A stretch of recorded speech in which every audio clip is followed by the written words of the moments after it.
Giêsu inena so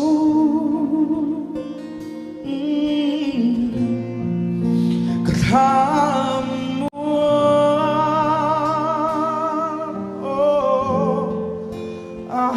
sol chi ôi suy thế là sốc thế lem om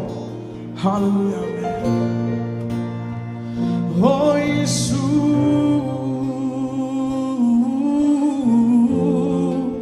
inena so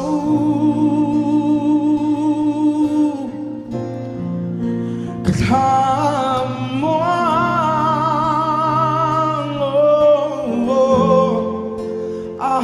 sol chi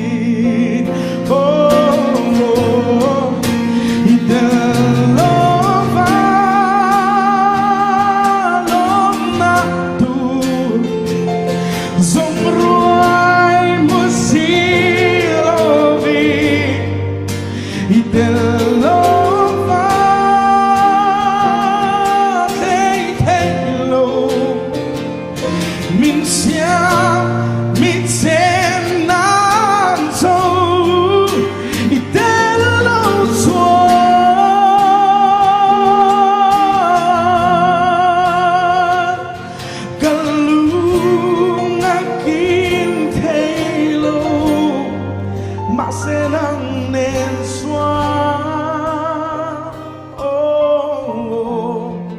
và rahmat sang chi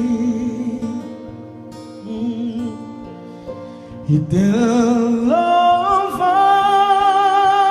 lom na tur dòng roi musilovi Idelova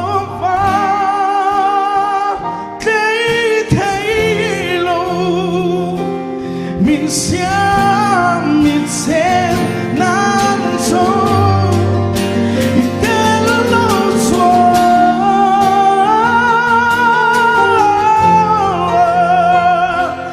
kalung akim thelo ma senang nen soa